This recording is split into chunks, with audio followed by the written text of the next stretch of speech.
I'm filing for divorce. I'm still in the hospital. I know.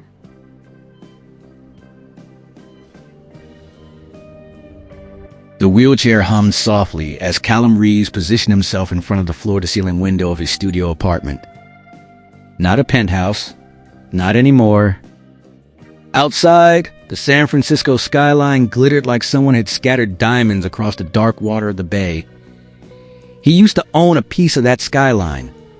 A beautiful piece, a custom-designed home in Pacific Heights with 6 bedrooms, a chef's kitchen, and a rooftop terrace where he and his wife Britta used to drink wine and pretend the world belonged to them. That was 2 years ago.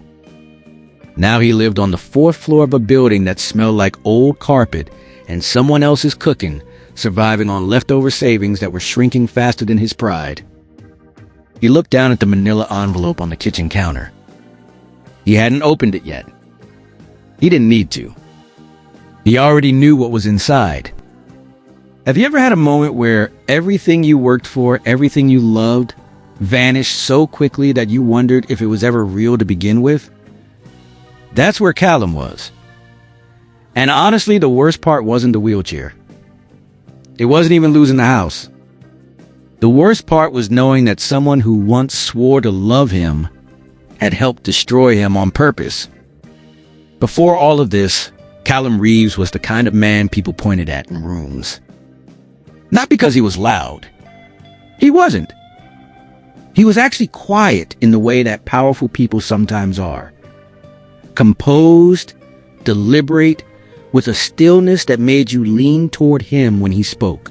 He built his company, Archbridge Technologies, from a single rented office in the Soma district of San Francisco when he was 29 years old. By 34, Archbridge had 32 employees, a portfolio of enterprise software clients, and a valuation that a Forbes regional column described as quietly disruptive. He wasn't a celebrity. He wasn't on magazine covers. He liked it that way. What he did have, and what mattered more to him than any headline, was a life he designed with care. He met Britta Halcomb at a charity gala in Nob Hill. She was fundraising for a literacy nonprofit. She wore a navy dress and spoke with the kind of intelligence that made Callum forget he was supposed to be networking. She laughed at the right moments. She challenged him in the middle of conversations. She was, as far as he could tell, remarkable. They married 18 months later in a vineyard ceremony in Sonoma County. For 3 years, everything was good. Better than good. Then Archbridge hit its first significant revenue dip. It started with a contract they lost to a larger competitor. Then 2 more clients moved to a consolidated platform. Nothing catastrophic, just the natural turbulence of a growth phase company adjusting course. Callum had seen it before. He knew how to navigate it. But Britta hadn't seen it before. And she did not like what she saw. The first sign was subtle. She stopped coming to his company dinners. She started spending more time with a social circle he didn't know well. People she described vaguely as friends from the gym or Portia's crowd. She became critical of the house, even though it was beautiful. She started talking about money in ways that made him feel like a number she was calculating. Then came the ask. "I want you to invest in Stellan's fund," she said one evening over dinner. "He's raising capital for a tech-adjacent real estate play. He's brilliant, Callum. Trust me on this." Stellan Croft, a name that would later carve itself into Callum's memory like a scar. "How much?" Callum asked. "He's asking for serious partners only. 800,000. Callum set down his fork. "Britta, that's..." "I know what it is. I also know you trust me. Or I thought you did." He invested. He shouldn't have. The fund was structured in a way that no legitimate analyst would have approved. The returns Stellan promised were fiction. Within 14 months, the investment was gone. Not lost in the market, but dissolved into a structure that paid out handsomely to certain insiders while leaving everyone else with nothing. Callum lost $800,000. Archbridge, which had been stabilizing, took a secondary hit when Callum was forced to redirect company operating reserves to keep his personal finances from collapsing. That was the beginning. Britta's transformation after that was remarkable in its speed. She had always been sharp. Now she was cutting. She went from challenging Callum to dismissing him. She'd roll her eyes at board meeting updates he shared over dinner. She'd make remarks, just loud enough for guests to hear, about how he used to be successful. She once told her sister, at a family birthday dinner in Marin County with Callum sitting right there, that she didn't sign up for someone who couldn't manage money. He said nothing. That was a mistake. Not because silence was wrong, but because Britta interpreted his silence as weakness. And people like Britta Halcomb never stop escalating when they sense weakness. At a company holiday party, Archbridge's own event, in a rented space in the Embarcadero, Britta had several glasses of wine and told one of his senior developers, loudly and in front of 3 other people, that Callum's problem is that he's always been better at vision than execution. The developer didn't know what to say. Callum stood 6 feet away and heard every word. He drove home alone that night. Britta stayed. He didn't ask where she went. He already knew something was wrong. He just hadn't found the shape of it yet. He was working on something that nobody knew about. Not Britta, not his CFO, not even Dex Waller, his closest friend since college who served as Archbridge's head of operations. For 2 years, in the margins of running his company, Callum had been developing a proprietary architecture engine, a software framework that automated the logic layer between enterprise databases and AI processing pipelines. It was elegant, it was powerful, and when applied correctly, it reduced processing costs for large-scale AI operations by anywhere between 40 and 60%. He called it Halcyon internally, just in his own notes. He hadn't filed the patent yet. He was waiting until it was perfect. He kept it on an encrypted drive that lived in the false bottom of a fireproof box in his home office. No cloud storage, no shared drives, no assistance with access. Just Callum, a hard drive, and thousands of hours of quiet, brilliant work. Britta had no idea it existed. That would matter later. For now, Callum was exhausted. He was working 18-hour days trying to rebuild Archbridge's revenue while managing a marriage that was slowly becoming something he didn't recognize. He was burning out. That's why, on a Tuesday night in February, when a project deadline forced him to drive back to the office at 11 p.m. instead of taking a car service, he was running on 4 hours of sleep and too much coffee. He never saw the truck until it was already too late. The accident reconstruction report would later describe what happened with clinical efficiency. A commercial truck ran a red light at the intersection of Folsom and 4th Street and struck Callum's car on the driver's side with enough force to push it 40 feet into a concrete median. Callum survived, but his T6 vertebra did not survive intact. He woke up in the ICU at Zuckerberg San Francisco General Hospital. 3 days later, with a breathing tube being removed from his throat and a spinal trauma specialist standing at the foot of his bed. The doctor was kind. She was precise. She told him what had happened and what it meant. There would be rehabilitation, there would be adaptation. His prognosis for walking again without significant intervention was not favorable. He was 36 years old. He lay in that hospital bed for 11 days before Britta told him she was filing for divorce. She came on a Thursday afternoon, dressed as though she was going somewhere afterward, which Callum would later learn she was. She placed the envelope on the bedside table next to his water cup. "I think we both know this isn't working," she said. Callum looked at the envelope, then at her. I'm still in the hospital, Britta.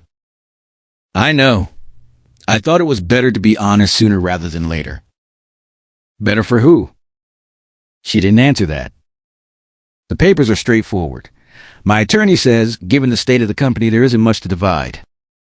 I built that company for Callum.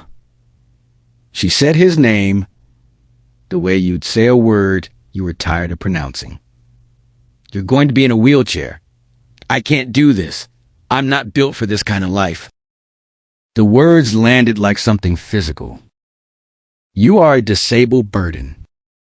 She didn't say it exactly like that, but that was the sentence underneath every sentence she did say, and both of them heard it. She left 40 minutes later. He didn't cry until the night nurse came in and asked if he needed anything, and he said no, and then he did. If you've ever hit the very bottom of something, not just a bad day, not just a hard month, but the absolute floor of your life where you cannot see a single reason things will improve, then you understand what the next 4 months look like for Callum Reeves. Discharged from the hospital into a rehabilitation center in Daly City. 8 weeks of physical therapy that improved his upper body strength but confirmed what the specialist had already told him about mobility. Returned to an apartment he could barely afford. His wife had moved immediately to dissolve the joint accounts, and without ready access to liquid capital, Callum had signed a lease on a modest, accessible unit in the Tenderloin without negotiating a single term. Archbridge, without his consistent leadership, and with 2 key clients who had heard rumors about his health and the divorce, lost another major contract. Dex Waller, his best friend, his head of operations, called a board meeting while Callum was still in rehab and presented a restructuring plan that gave Dex increased operational authority. Callum approved it from his hospital bed because he trusted Dex. That was the second biggest mistake of his life. He would learn, eventually, that Dex had been meeting with Britta privately for 8 months before the accident. He would learn that Dex had been feeding her information about Archbridge's financials. He would learn that the restructuring plan Dex presented had been designed not to save the company, but to position Dex and 2 other board members to acquire controlling shares at a distressed valuation. He would learn all of this. But not yet. Right now, all Callum knew was that he was alone, disabled, nearly broke, and surrounded by people who were smiling at him while quietly dismantling everything he had built.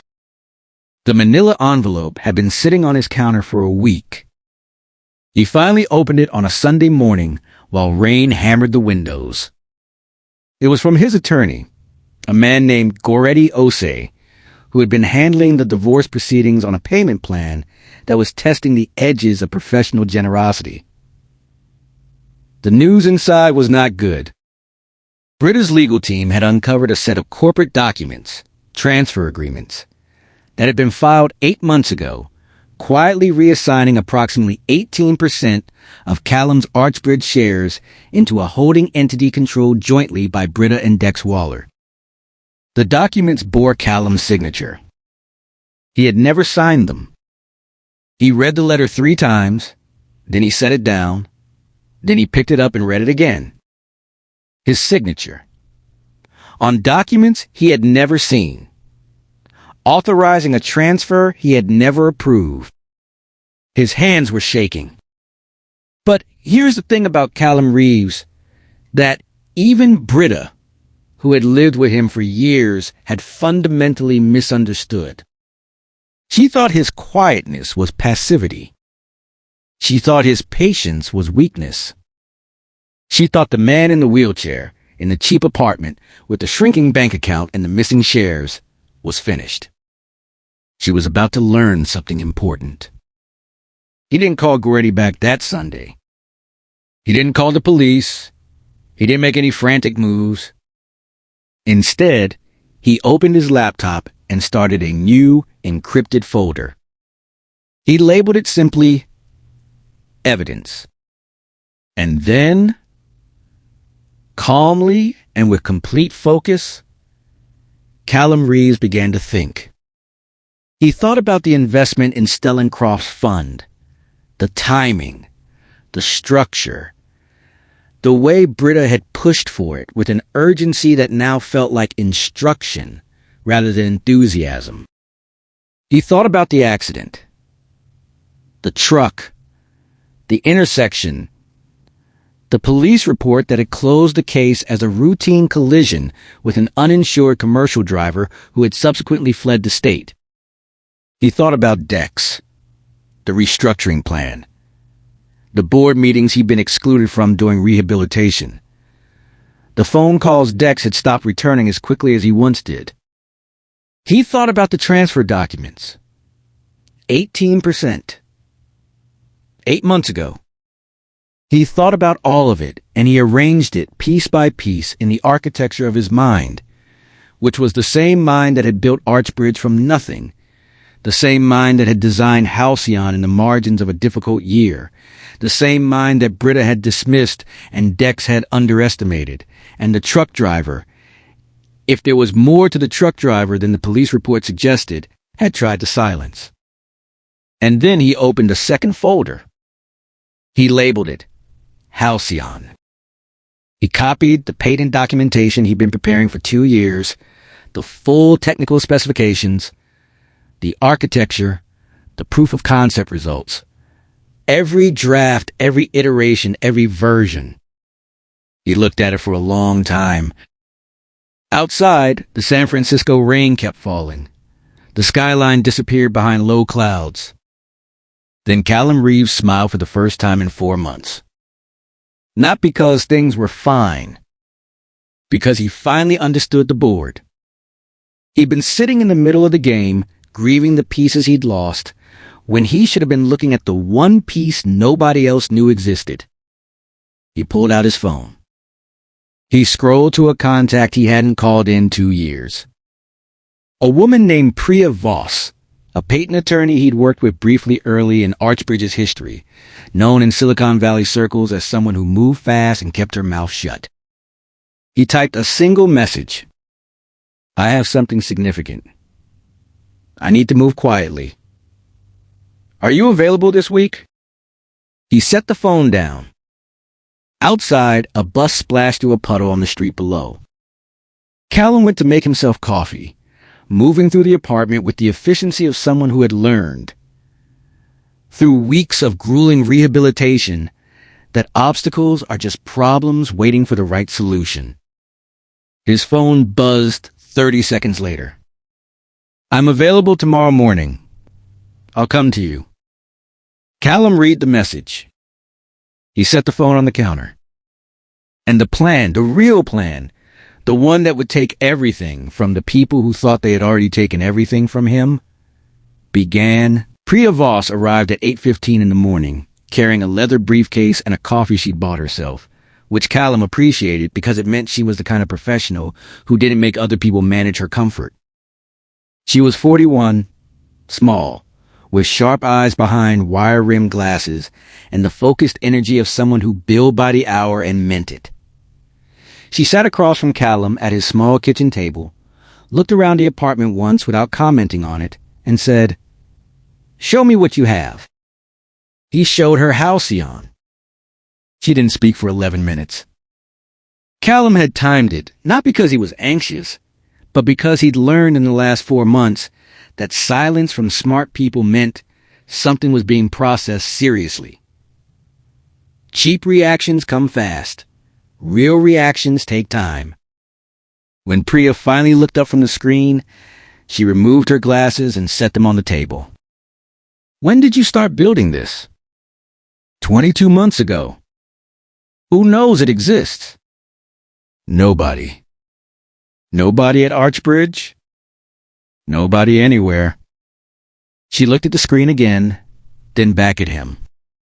Callum, if this performs in production the way these proof of concept results suggest, you're not looking at a product feature. You're looking at infrastructure. The kind of thing that every major AI pipeline operator in the country will need within 3 years. I know. This is worth... She stopped. She was too careful to throw out numbers without context. This is significant. I know that too. He leaned forward. What I need to know is whether I can file this patent in my name alone without any connection to Archbridge before Dex Waller and my ex-wife realize it exists. Priya put her glasses back on. Tell me everything about your employment structure and IP agreements. He told her. By 10 a.m., they had their answer. Halcyon had been developed entirely outside Archbridge's systems.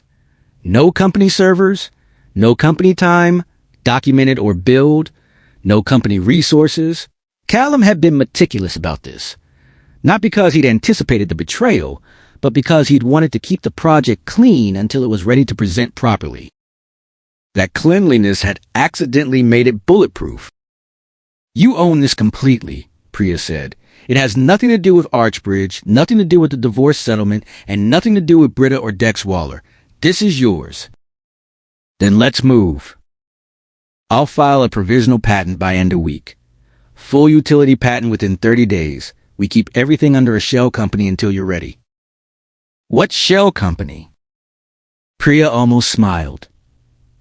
The one I'm going to help you form this afternoon. While Priya handled the legal architecture, Callum handled the other kind.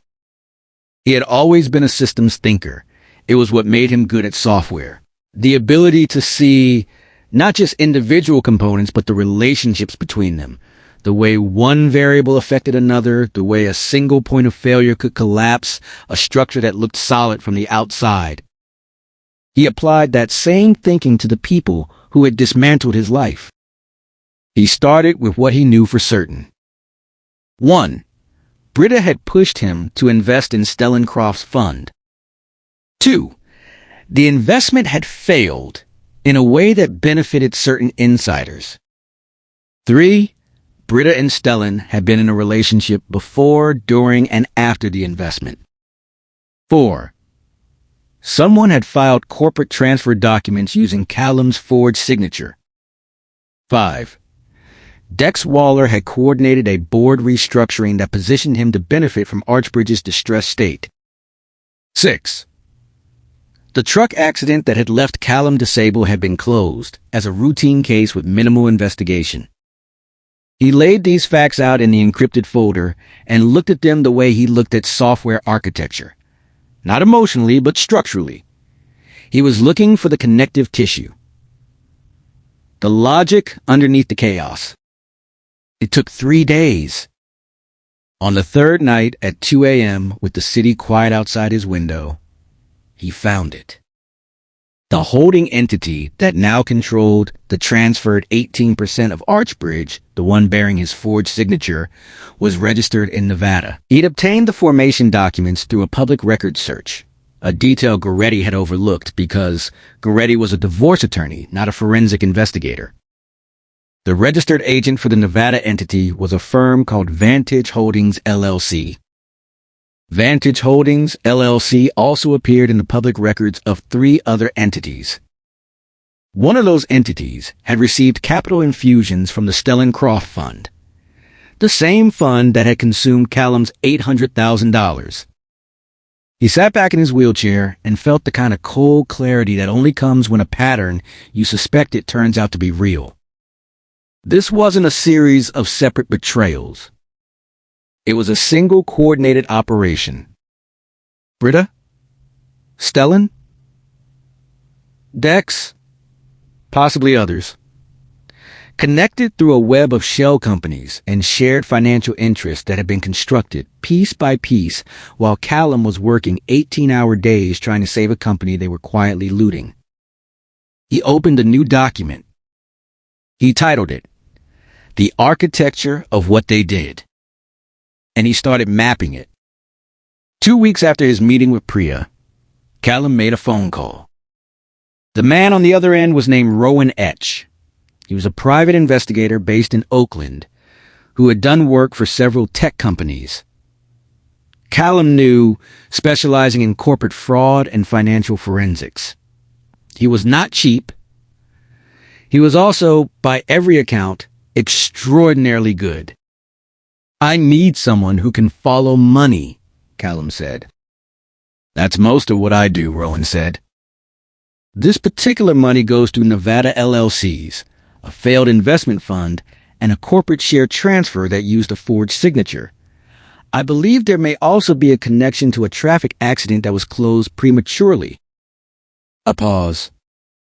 How long has this been running?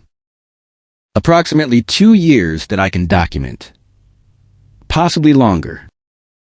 Another pause. Longer this time. Send me what you have. I'll tell you in 48 hours what I can build from it. Callum sent everything. 43 hours later, Rowan called back. This is real, he said. The Nevada structure is connected to at least 2 other financial operations I recognize from previous cases. These people have done this before. You weren't the first. Something moved in Callum's chest. Not surprise. Something more like confirmation. Can you build a case? I can build a file that a federal prosecutor would find interesting, but it takes time and it takes access to things I don't have yet. How much time? 6 to 8 months if you want it done right. Callum looked at the window. The bay was gray in the morning light. Do it right, he said. While Rowan worked, the world continued moving in the direction Britta and Dex believed they had engineered. Archbridge's stock, it had been listed on a secondary exchange 18 months prior, dropped to a valuation that made the company technically acquirable by a well-capitalized buyer. Which was, Callum now understood exactly the point. Dex had positioned himself not just to run the company, but to own it. Britta, meanwhile, had moved in with Stellan Croft. They were photographed at charity events in Pacific Heights. They attended a fundraiser in Sausalito. Stellan had an apartment in a high-rise on the Embarcadero with floor-to-ceiling views and a parking garage full of things that cost more than most people's mortgages. Callum knew all of this, not because he was watching obsessively, but because Rowan's surveillance was thorough, and Rowan sent weekly reports. He read the reports and felt less than Britta probably expected him to feel. Not because he was numb, but because he had redirected everything that might have become grief into something more productive. He was building. Priya had incorporated his shell company, a Delaware entity called Veradyne Systems, chosen for its neutrality and the absence of any obvious connection to Callum Reeves. The provisional patent for Halcyon had been filed. The full utility patent was in process. And in those 6 months, Callum had done something else. He had reached out, quietly, to 3 people. The first was a woman named Octavia Chung, a venture capital partner at a firm called Iron Ridge Capital in Palo Alto, who had once tried to invest in Archbridge and been turned down because Callum hadn't been ready. He told her he had something new, something significant. She asked for a meeting. The second was a man named Bertram Knowles, a former Department of Justice financial crimes attorney, who had moved to private practice in San Francisco. Callum sent him Rowan's file, not all of it, just enough. Bertram called back within a day and asked when they could meet in person.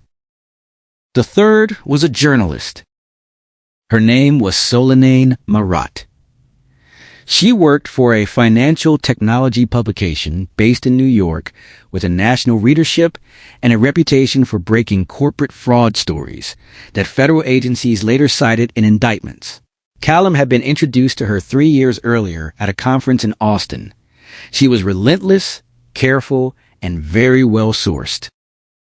He sent her a single message.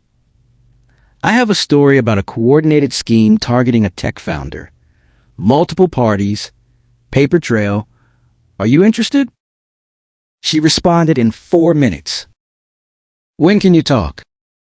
The trap had 3 walls now. All Callum needed was the 4th. It came from a direction he hadn't expected. 7 months into Rowan's investigation, a woman named Clarice Tong contacted Goretti's office. Clarice was one of 7 other investors who had lost money in Stellan Croft's fund. Unlike the others who had accepted their losses and moved on, Clarice had spent the last 18 months building her own parallel record of what had happened. She was a former securities analyst. She knew what fraud looked like. She had heard through a mutual contact that Callum Reeves had also been an investor in the fund, and that he was not someone who had quietly moved on. Goretti forwarded her contact information with a note. She says she has bank records. I think you should talk to her. Callum called her that evening. She answered on the first ring. You're Callum Reeves, she said. Not a question. I am. Stellencroft defrauded 9 investors that I can document. The fund was structured to fail from the start. The returns he promised were fabricated. The capital went into a parallel set of entities that benefited him. 2 silent partners, and at least one person connected to his personal life. His personal life, Callum repeated carefully. A woman named Britta Halcombe. She received distributions from one of the parallel entities totaling approximately $400,000 over 14 months. Callum set down his coffee. Half of what Britta had pushed him to invest, while pretending to be his wife, while sharing his bed, while eating dinner at the table he paid for, had come back to her. Hidden. Laundered through a shell entity. While Callum lost everything. I have the bank records, Clara said. Send them to this address. He gave her Rowan's secure email. What are you going to do with them? Everything necessary. A brief silence. Good, Clara said. And she meant it. The fourth wall of the trap came from Rowan himself. In the 8th month of the investigation, Rowan obtained, through a source he declined to name, the original incident report for the truck accident. Not the official version, but the dispatch records from the night in question. The truck had been reported stolen 2 hours before the accident. The driver had never been conclusively identified. But the truck, when Rowan traced the registration through a chain of names, had last been legitimately owned by a logistics company with a small contract through a Nevada-registered business services firm. That firm appeared in Callum's architecture document. It was connected to Vantage Holdings, which connected to Stellencroft. Rowan presented the full picture on a Thursday afternoon, sitting across from Callum in the same kitchen where Priya had sat 9 months earlier. I can't give you certainty, Rowan said. Not yet, but I can give you enough for a federal investigator to pull the thread. Once they pull it, it unravels. Callum looked at the document spread across his kitchen table. Bank records, corporate filings, transfer agreements, dispatch records, surveillance photographs, financial flowcharts. 9 months of quiet, invisible work. He thought about Britta standing in his hospital room, the envelope on the nightstand. I'm not built for this kind of life. He thought about Dex calling him from the Rehabilitation Center. Voice warm with concern, while simultaneously running a restructuring plan designed to steal the company. He thought about the intersection at Folsom and 4th. The impact. The 3 days of darkness. He picked up his phone. He called Bertram Knowles. It's time, Callum said. What happened next did not happen in one dramatic moment. It happened in stages, the way real justice tends to, bureaucratically, procedurally, and with the kind of grinding force that makes it impossible to escape. Bertram Knowles delivered Rowan's complete file to 2 separate agencies, the FBI's Financial Crimes Unit in San Francisco and the Securities and Exchange Commission's Regional Enforcement Office. Both opened formal investigations within 10 days. The SEC moved first. The Stellencroft Fund had solicited investors across state lines using documentation that contained materially false representations. The parallel entity structure that had funneled capital, including Britta's distributions, constituted securities fraud under federal statute. Asset freezes were requested and granted. On a Tuesday morning, Stellan Croft arrived at his office in the Embarcadero high-rise to find federal agents waiting in the lobby. He was not arrested that morning, but his accounts were frozen. His passport was flagged, and by noon, his name was in the financial newswire. Callum read the alert on his phone while sitting in Octavia Chung's conference room at Iron Ridge Capital in Palo Alto. He set the phone face down on the table and returned his attention to the term sheet in front of him. Octavia had seen the Halcyon demonstration 2 weeks prior. She had brought in 2 of her partners. The partners had brought in a technical advisor from a major AI infrastructure company who spent 4 hours with the proof of concept results and called them the most elegant processing architecture I've reviewed in 8 years. The term sheet on the table represented a Series A investment of $47 million in Veradign Systems, valuing Callum's company at $180 million. This was the opening number. Both Callum and Octavia understood it was not the final one. "We want exclusivity for 30 days, Octavia said. 20, Callum said. 25. 22. And I want a board seat structure that keeps operational control with me regardless of dilution through Series B. Octavia looked at him for a moment. Then she smiled, the first real smile he'd seen from her across the table, which meant she respected him. Now, in the way that venture capitalists respect founders who understand leverage. "Done," she said. They signed the term sheet before dinner. The Archbridge situation resolved itself in the way that schemes built on rotten foundations always do. Once the SEC investigation became public, the 2 board members who had participated in Dex Waller's restructuring plan retained separate attorneys and began cooperating. They were not the primary targets. They knew it. They acted accordingly. What they provided in exchange for reduced exposure was documentation. Email chains, meeting notes, a recording made by one of the board members who had grown nervous months earlier and decided to protect himself, of a conversation in which Dex had explicitly described the strategy to acquire Archbridge shares at a distressed valuation by ensuring the company's distress deepened. Dex Waller was placed on administrative leave by Archbridge's board within 48 hours. 3 weeks later, he was named as a defendant in a civil suit filed by Goretti Osei on Callum's behalf, alleging breach of fiduciary duty, fraud, and conspiracy. Goretti, who had spent a year watching his client survive on a payment plan, filed the suit with the energy of a man who had been waiting for exactly this moment. The forged signature case moved more slowly, as criminal fraud investigations tend to do. But it moved. The forensic document examiner retained by Bertram Knowles produced a report that concluded, with a high degree of scientific confidence, that the signature on the Archbridge transfer documents was not consistent with Callum Reeves' authentic signature samples across multiple verified documents. When Britta's attorney received the report, he called Bertram and requested a meeting. Bertram declined.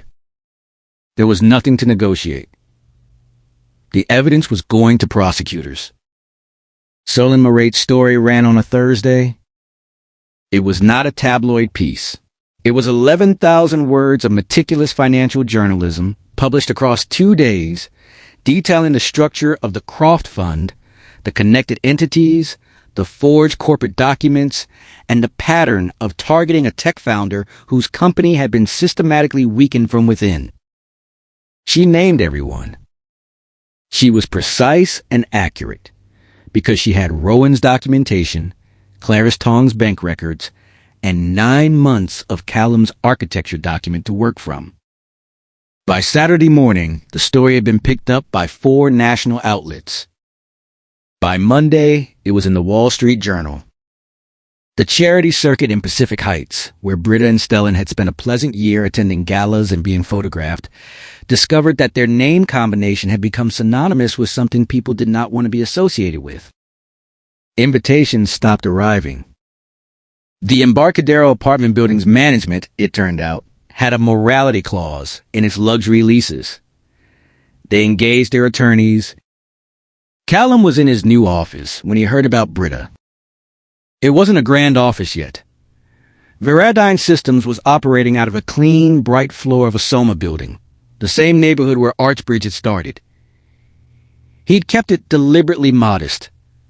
There would be time for something grander. Right now, what mattered was the work. His assistant, a young man named Tyrell who moved fast and anticipated things before being asked, knocked and said, "There's a woman downstairs. She says her name is Britta Reeves. She doesn't have an appointment." Callum looked at his screen. "Send her up." She looked different. Not broken, not yet.